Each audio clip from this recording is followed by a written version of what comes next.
In terms of trying to build growth and jobs, one of the things that Europe's been very hot on is trade policy. They've got a trade policy document that they adopted in 2015 called Trade for All, and Europe has the most ambitious FTA agenda of any country in the world, and we're very pleased that New Zealand features as one of their targets for an FTA, and I'll talk about that a little bit further on. But they find even that challenging. You may have seen the stories about the Canada free trade agreement with Europe, which ran into a few problems the Belgian areas.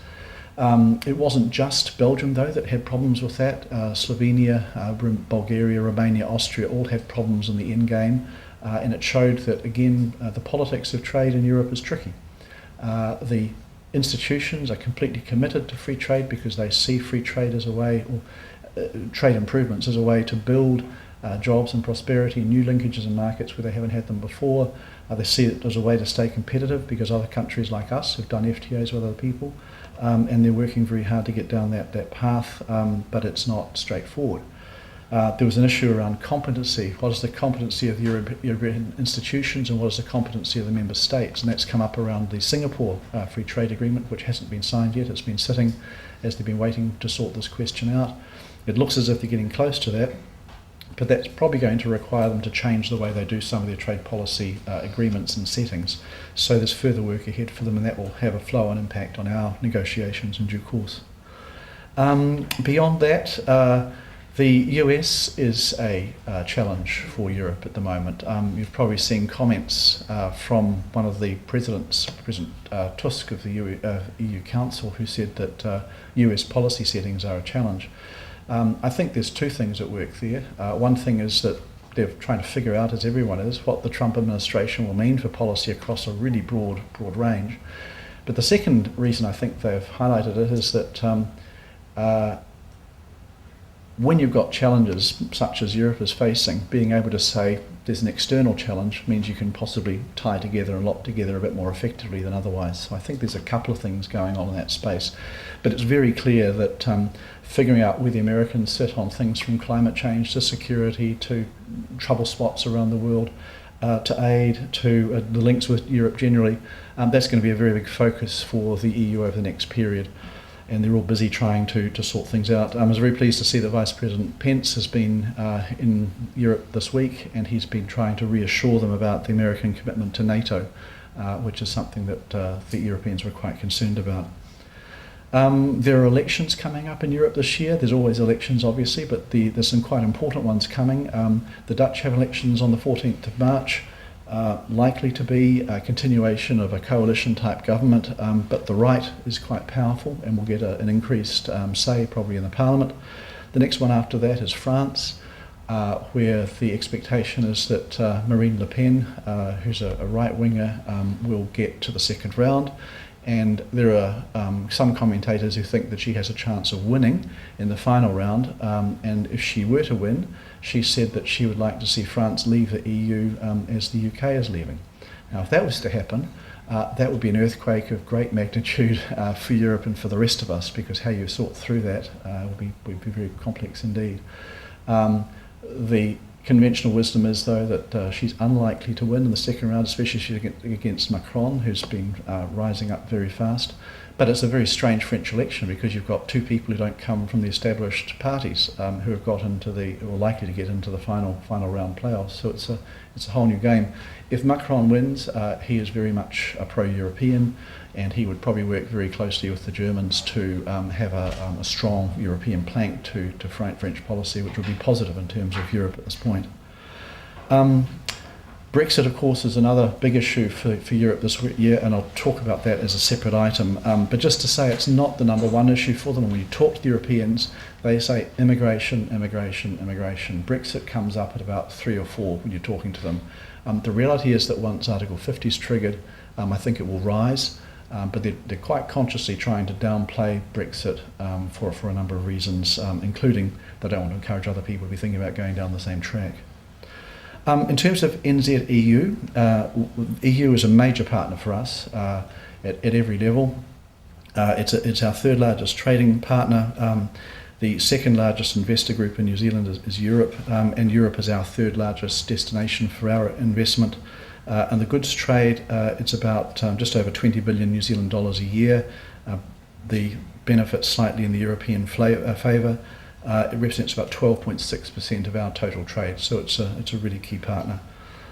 We have a range of agreements with Europe which are really important. We have a veterinary agreement which they freely describe as the best they've got in the world, and it's a very high quality agreement, and it helps us deal with all those sort of animal issues that come up between the two countries, between the entities rather. We've got a lot of mutual recognition agreements and standards and certification, which means that we can trade and manage business a whole lot more easily as a result.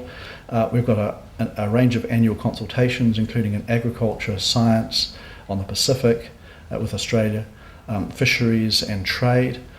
We have a really strong set of international relations connections. We saw that particularly around the UN Security Council, where in Brussels we had amazing access both to the External Action Service of the EU and to the Belgian Foreign Service for information on things that we don't know so much about, like Africa and parts of the Middle East, and we were really deeply grateful to them for sharing. We've got a strong WTO partnership with them now, which is something we didn't have 2 decades ago. We're working very closely in the area of climate change. We work extremely closely in the Pacific.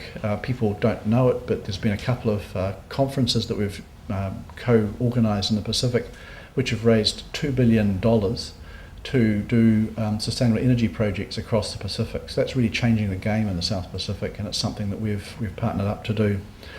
The EU, in recognition of the growing relationship with New Zealand, has upgraded its mission to ambassador level, and Bernard Savage, who's in town today and through the end of the week, is their new ambassador here. A good guy, and he's just gone on social media, so follow him on Twitter.